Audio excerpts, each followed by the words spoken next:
দর্শকরা তো আপনারা যদি আমার পাশের স্ক্রিনের দিকে খেয়াল করেন তাহলে এখানে দেখতে পাবেন যে এখানে কিন্তু আমি আমার মোবাইল ফোনের লক স্ক্রিনটা দেখিয়েছি এবং এটাতে আমার নাম এবং নাম্বারটা কিন্তু দেয়া আছে। আর এখানে ইন্টারেস্টিং বিষয় হলো আপনার মোবাইল ফোনটা যদি হারিয়ে যায় তাহলে ভালো লোকের হাতে পড়লে কিন্তু আপনার এই নাম এবং নাম্বার দিয়ে আপনাকে ফোন দিতে পারবে এবং যাচাই করে আপনার মোবাইল ফোনটা আপনাকে ফেরত দিতে পারবে। খুবই ইন্টারেস্টিং এবং খুবই উপকারী কাজ, তাই না? কিভাবে আপনি এই জিনিসটা করবেন এবং কিভাবে আমি এটা করলাম আপনাদেরকে আমি আমার মোবাইল ফোনের স্ক্রিনে দেখাবো। চলুন কাজটা দেখিয়ে দিচ্ছি।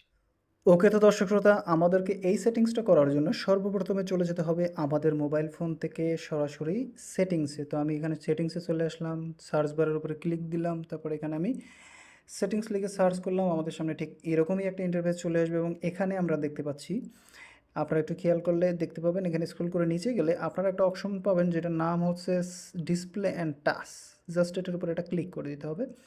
সিম্পলি যখন এটার উপরে ক্লিক করবেন ঠিক এরকম একটা ইন্টারফেস থাকবে। এখানে আপনারা পেয়ে যাবেন লক স্ক্রিন নামক একটা অপশন, ক্লিক করে দিন এটার উপরে। দেন আপনাদের সামনে এরকম একটা ইন্টারফেস থাকবে এবং এখানে আপনারা পেয়ে যাবেন যে এইখানে লেখা আছে add text on lock screen, এটার উপরে ক্লিক করুন।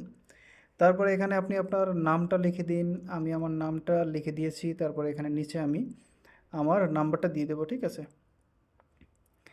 তারপরে হচ্ছে এখানে আমি আমার নাম্বারটা দিয়ে দিচ্ছি। সিম্পলি হচ্ছে আপনি এখানে আপনার নাম্বারটা টাইপ করে দিবেন, তাহলেই খুব সহজে এই কাজটা আপনি করে ফেলতে পারবেন।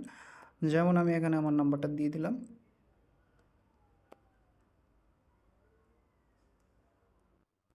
ওকে, আপনারা যদি ভালোভাবে খেয়াল করেন তাহলে এখানে নাম্বারটা একটা ভুল হয়েছে, তো আমি বসিয়ে দিলাম। ওকে, 017 467 6 8 আমার নাম্বারটা দেওয়া শেষ। এবার আমি এখান থেকে জাস্ট সেভের উপরে ক্লিক করে দেবো।